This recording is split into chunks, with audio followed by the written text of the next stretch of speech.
नमो नारायण। जय गौ माता, वंदे मातरम, भारती को प्रणाम और हृदय से ओम शम शनिश्चराय नमः। प्रिय दर्शकों, मित्रों, साथियों, छाता और दिमाग तभी काम करते हैं जब वो खुले होते हैं। बंद होने पर दोनों बोझ लगते हैं, इस बात का ध्यान रखिए। एक बात और कहना चाहता हूं साथियों, वक्त के साथ चलना कोई जरूरी नहीं है। सच के साथ चलिए, एक दिन वक्त आपके साथ चलेगा। ये मेरा अनुभव है। ओम नमो नारायण। प्रिय दर्शकों, मित्रों, साथियों, 29 जुलाई 2022 से 24 नवंबर 2022 तक बृहस्पति देव 119 दिन के लिए मीन राशि, स्वराशि मीन में वक्री हो रहे हैं। 12 राशियों पर क्या प्रभाव रहेगा, इस वीडियो को लेकर आपने सामने हो। जब 10-12 दिन पहले यानी 12 जुलाई के दिन जब मैं शनिदेव वक्री हो रहे थे, कर्मफलदाता वक्री हो रहे थे, तो जब मैं वीडियो बना रहा तो बहुत से लोगों के सवाल थे कि साहब शनिदेव भी वक्री हो रहे हैं और बृहस्पति देव की जो बहुत ही प्रभावशाली ग्रह है, ग्रह काउंसिल में दोनों देवताओं का अपना प्रभाव है। एक कर्मफलदाता तो एक धर्मफलदाता है। कर्म और धर्म के कारकत्व शनिदेव और बृहस्पति देव के पास में है और ये 119 दिन लगभग 4 महीने के आसपास वक्री रहेंगे। क्या प्रभाव रहेगा, इस विषय को लेकर आपके सामने हूं। 2 या 3 मिनट थोड़ी सी जानकारी दूंगा। आपको लगता है ये जानकारी नहीं सुनना है तो आप फॉरवर्ड कर दीजिएगा और राशिफल पे चले जाएंगे, लेकिन इस जानकारी को समझिएगा। ये जीवन भर का अनुभव है जो आपके सामने रख रहा हूं, मैं व्यर्थ नहीं बोल रहा हूं, आपके काम आएगा। बृहस्पति देव मीन राशि में 29 जुलाई 2022 सुबह 2:09 पर वक्री होंगे और 24 नवंबर 2022 तक ये वक्री रहेंगे। स्वर्ण राशि मीन में बृहस्पति देव वक्री और वक्री शनिदेव जो स्वराशि मकर में संचरण कर रहे हैं, दृष्टि संबंध से त्रेकादश संबंध है, तीसरी दृष्टि से बृहस्पति देव को देख रहे हैं और बृहस्पति देव का किसी भी रूप में शनिदेव से संबंध होना मणिकांचन योग होता है। अब शनिदेव की दृष्टि भी अमृत हो गई और जिस समय बृहस्पति देव राशि परिवर्तन कर रहे हैं उस समय वृषभ लगन है और बृहस्पति देव शनिदेव के नक्षत्र यानी उत्तर भाद्रपद नक्षत्र में संचरण कर रहे हैं। जब तक ये वक्री रहेंगे शनिदेव के नक्षत्र में रहेंगे। वृषभ राशि लगन में है, जब राशि पर लगने शुक्र मिथुन राशि दूसरे भाव में और सूर्यदेव, चंद्रदेव, बुधदेव कर्क राशि में, राहुदेव और मंगलदेव मेष राशि 12वें भाव में है। मीन राशि में बृहस्पति देव 11वें भाव में जब राशि परिवर्तन कर रहे हैं और स्वराशि मकर में शनिदेव 12वें भाव में, सूर्यदेव, चंद्रदेव, बुधदेव, बृहस्पति देव का पंचम नवम संबंध है। बृहस्पति देव शुक्रदेव चतुर्दशम संबंध है। सूर्यदेव, चंद्रदेव, बुधदेव, शनिदेव का समसप्तक संबंध है। राहुदेव, केतुदेव समसप्तक, बृहस्पति देव और शनिदेव त्रेकादश संबंध, मंगलदेव और शनिदेव का चतुर्दशम संबंध, सूर्यदेव, चंद्रदेव, बुधदेव पर राहुदेव की संचरण करे मंगलदेव की चतुर्दृष्टि, सूर्यदेव, चंद्रदेव, बुधदेव स्वराशि मकर में संचरण कर रहे हैं और शनिदेव, सूर्यदेव, चंद्रदेव और बुधदेव स्वराशि मकर में संचरण कर रहे हैं। शनिदेव जो भाग्य स्थान में संचरण कर रहे हैं उनकी समसप्तक दृष्टि है, मतलब शनिदेव और इन तीनों देवों का आपस में समसप्तक संबंध है। शनिदेव को सूर्यदेव, चंद्रदेव, बुधदेव को भी सप्तम दृष्टि से देख रहे हैं, मतलब सूर्यदेव भी देख रहे हैं और शनिदेव भी देख रहे हैं, दोनों देख रहे हैं, दृष्टि संबंध है आपस में। केतुदेव पर शनिदेव की दशम दृष्टि है। ये जिस समय बृहस्पति देव राशि परिवर्तन कर रहे हैं रात सुबह 2:09 उस समय की ग्रह योगागों की स्थिति है। इन संपूर्ण ग्रह योगागों का क्या प्रभाव रहेगा, यह विश्लेषण लेकर मैं आपके सामने। बृहस्पति देव 9 ग्रहों में परम उच्च पद पर विराजमान है, देव गुरु के पद पर विराजमान। बृहस्पति देव धर्म, धन, स्वास्थ्य, उच्च पद, सुख, सौभाग्य, उन्नति, समाज में वर्चस्व, ज्ञान, शिक्षा, शादी, संतान का प्रतिनिधित्व करते हैं।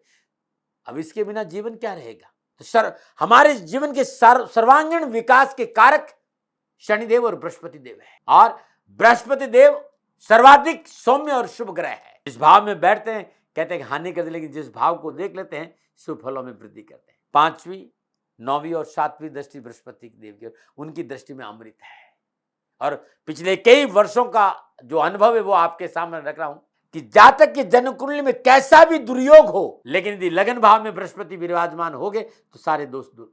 बृहस्पति देव को नीति और धर्म के साथ विद्या का महान विद्वान माना है। मुख्य कारक है ज्ञान और विवेक का और विद्या का बृहस्पति देव। धनु मीन का स्वामी है और ज्योतिषी भाषा में कर्क राशि में उच्च और मकर राशि में नीच का माना गया।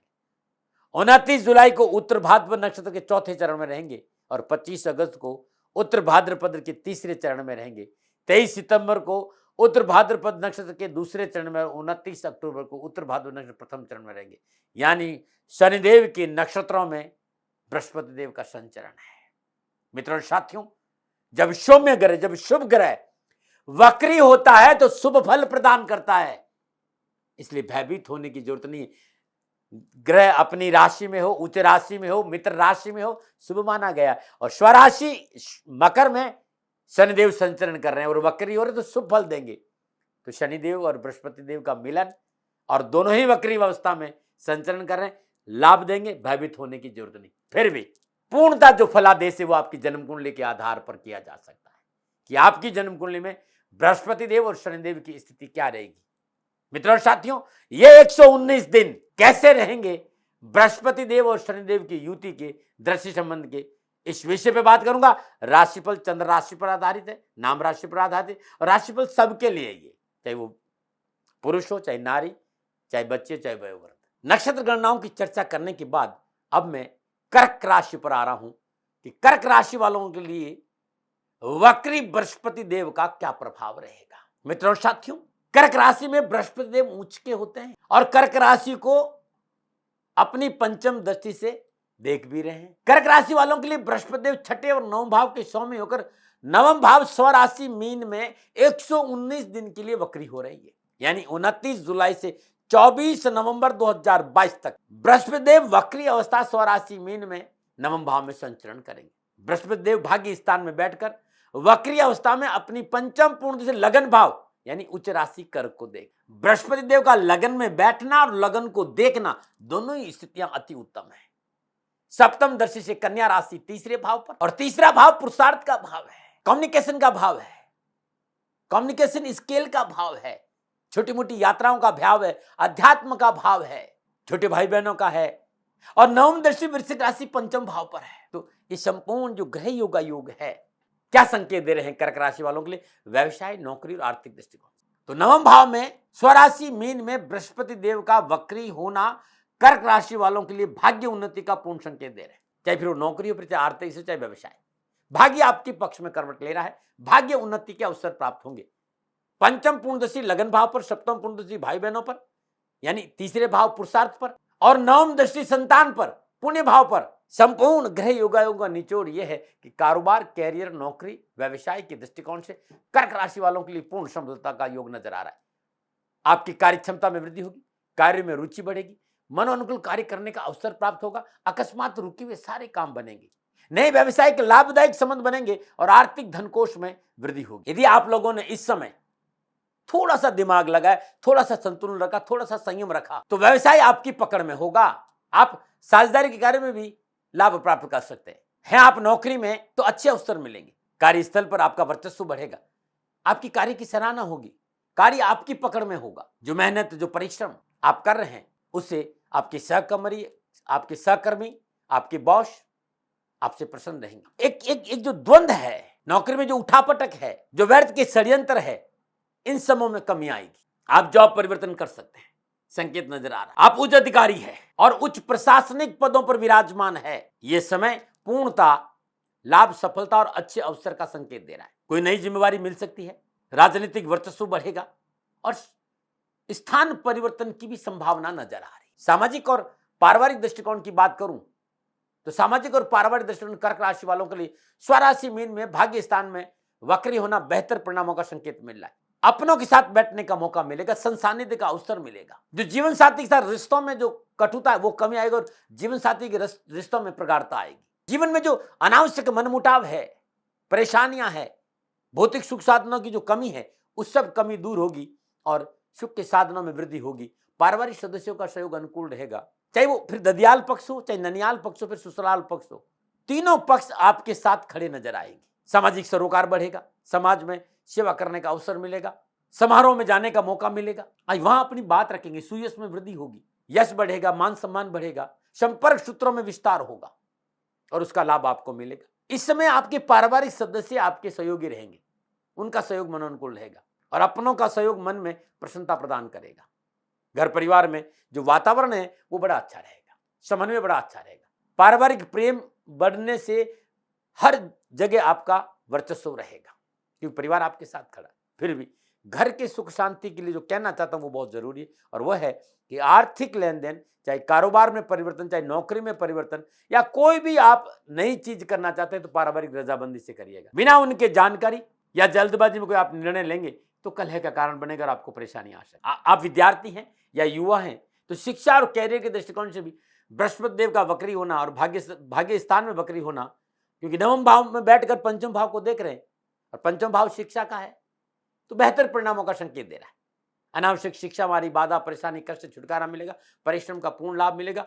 विभागीय परीक्षा, इंटरव्यू, मेडिकल, मैनेजमेंट, तकनीकी, इंजीनियरिंग, मैकेनिज्म के क्षेत्र में उच्च शिक्षा में अध्ययनरत विद्यार्थियों के लिए यह समय पूर्णतः लाभ और सफलता का संकेत है। आप नौकरी में है तो नौकरी में अच्छे अवसर मिलेंगे, प्रतियोगी परीक्षा में सफलता मिलेगी, कैरियर, नौकरी, शिक्षा के क्षेत्र में अपनों का पूर्ण सहयोग मिलेगा। फिर चाहे अभिभावक हो चाहे शिक्षक, साथियों का भी साथ मिलेगा। बस थोड़ा सा मेहनत करें, परिश्रम करें, अपनी चीजों पर ध्यान दें। हाँ, एक बात मैं जरूर देख रहा हूं कि इस समय मोबाइल ज्यादा आपके पास रहना ठीक नहीं, और मोबाइल पास नहीं रहेगा तो ना आप फेसबुक पे जाएंगे ना इंटरनेट पे जाएंगे ज्यादा। ये चीजें आपके लिए थोड़ा सा नुकसानदायक है, इस पे थोड़ा सा सतर्क रहना चाहिए। वक्री बृहस्पति का स्वास्थ्य के दृष्टिकोण से परेशानी तो कम आएगी स्वास्थ्य में, क्योंकि नवम भाव में विराजमान है, लेकिन फिर भी सावधानियां अपेक्षित है। बृहस्पति का नवम भाव में विराजना और लगन को देखना इस बात का संकेत है कि मनोबल बहुत अच्छा रहेगा, तंदुरुस्त महसूस करेंगे, स्वस्थ महसूस करेंगे, तरोताजा महसूस करने। लेकिन फिर भी प्रिवेंशन बेटर देन क्योर। नक्षत्र गणनाओं का आधार कोई बड़ी बीमारी मुझे नहीं दिख रही, लेकिन अगर कोई पुरानी पेट या लिवर संबंधी या आंतों संबंधी कोई तकलीफ है तो चिकित्सा में लापरवाही नहीं है। बारिश का मौसम है भाई, थोड़ा सा साफ सफाई का ध्यान रखें, अच्छा रहेगा। छोटी मोटी बीमारियों को लेकर सावधान जरूर रहना चाहिए।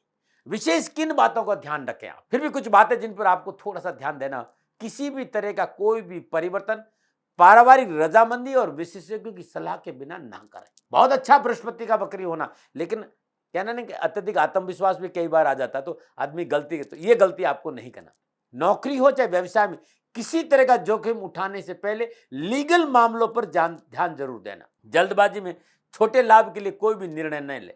बिना वजह मन में बेचैनी और व्यर्थ की आशंकाएं न पाले। भय, भ्रम, भ्रांति से दूर रहे। इस बात का क्या उपाय करें?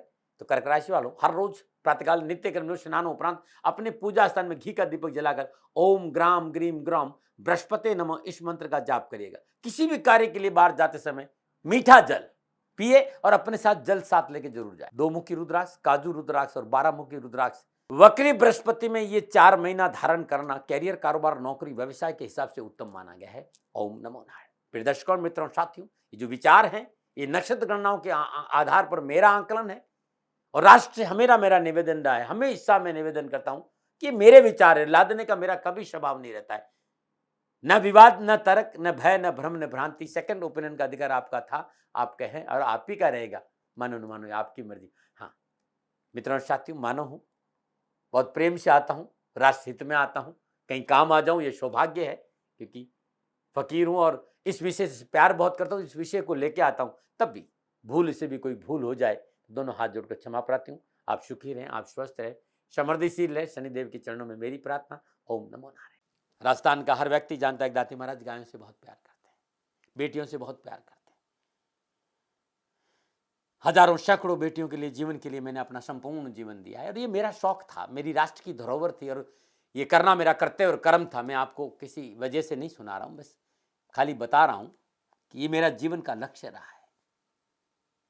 मनुष्य हूं और मानव होने के नाते मेरा कर्तव्य है कि मैं अपनी राष्ट्र की सेवा करूं। मैं इस राष्ट्र का नागरिक हूं। 30 सालों से मैं बेटी बचाओ और गौ सेवा में अपना जीवन इस राष्ट्र के साथ लगाया है। वर्तमान परिस्थितियां आर्थिक दृष्टिकोण से मेरी अनुकूल नहीं है। धन नहीं मांग रहा हूं कि मुझे आप पैसे दीजिए, नहीं, पहले भी कभी नहीं मांगा और अब भी मैं नहीं कह रहा हूं, और ये मेरा अहंकार नहीं है, क्योंकि धन को लेकर मैं राष्ट्र के सामने कभी नहीं आया था। हमेशा मैंने एक आख साहब सेवा करी, आप, मैं भी सेवा करता हूं, आप भी सेवा करें। धन नहीं चाहिए, लेकिन वर्तमान में जो आर्थिक परिस्थिति है वो मेरे को ये कहने के लिए मजबूर कर रही है कि सन्निधान गौशाला की गायें दुखी नहीं रहे, इसके लिए मुझे आपका सहयोग चाहिए। और सहयोग के लिए मैं स्वयं आपके साथ खड़ा हूं, आपकी समस्याओं के समाधान के लिए। भाई, आप अपनी जन्म कुंडली का अवलोकन कराना चाहते हैं, आप अपनी जन्म कुंडली बनाना चाहते हैं, आपको बहुत सी चीजों की जानकारी चाहिए तो मैं आपके साथ खड़ा रहूंगा, पूरे साल खड़ा रहूंगा, जब तक जीऊंगा तब तक खड़ा रहूंगा। नंबर आ रहा है, इन नंबरों पर संपर्क करिए, आप मेरे से बात करिए, लेकिन इसकी एवज में गायों के लिए चारे की व्यवस्था कर लीजिए। और इसीलिए मैंने कहा था कि भाई थोड़ा दिन इस समय मैं परेशानी में हूं और मेरी गायें चारों को लेकर थोड़ी सी परेशान हैं। ऐसा हृदय से आया, लोगों ने कहा कि राष्ट्र आपसे प्यार करता है दाती महाराज, एक बार निवेदन करिए। तो मैं दान नहीं मांग रहा हूं, फिर भी मैं अभी भी मेरा ये अहंकार नहीं साथियों, मेरा राष्ट्र सर्वोपरि है। मैं ये नहीं कह रहा हूं, मैं ये कह रहा हूं मैं परिश्रम करूंगा आपके लिए, और परिश्रम के एवज में गायों के लिए चारे की व्यवस्था करिए। शनि भगवान आपकी रक्षा करे और आपका जीवन सदा खुशियों से भरा रहेगा, ऐसा मेरा निवेदन। और वे लोग जो सक्षम है, सामर्थ्यवान है और जिन्हें दाती महाराज के ज्योतिषीय समाधान की आवश्यकता नहीं, तो उनको मेरा प्रणाम, क्योंकि बहुत से लोगों को मैंने देखा है पिछले एक महीने में लगभग 20 से 25-50 लोग ऐसे भी हैं जिन्होंने शनिधाम गौशाला में 2100 रुपया चारा कर दिया है। मैं उन सब के प्रति अपना आभार प्रकट करता हूं और ये सहयोग मैं जीवन भर याद रखूंगा। मित्रों, समय ऐसा है कि मेरी परिस्थिति आर्थिक दृष्टिकोण से अनुकूल संकेत नहीं दे रही है, इसलिए मैंने राष्ट्र से कहा कि शनिधाम गौशाला में परेशानी नहीं चाहिए। सरकार सपोर्ट कर रही है, अपनी सीमाओं में रहते हुए जो सरकार करती है, लेकिन उससे पूरा नहीं पड़ता है, ये आप भी जानते हैं। शासन की अपनी एक सीमा है और अपनी मर्यादा है, और शासन के पास और बहुत से काम है। लेकिन फिर भी मैं आप सभी का धन्यवाद देते हुए हृदय से पुनः एक बार निवेदन करना चाहता हूं कि आपको लगता है कि दाती महाराज के साथ शनिधाम गौशाला में खड़ा रहना है, तो नंबर है, जरूर सहयोग करें। मेरा कोई दबाव नहीं है, प्रार्थना थी। ओम नमो नारायण, ओम नमो।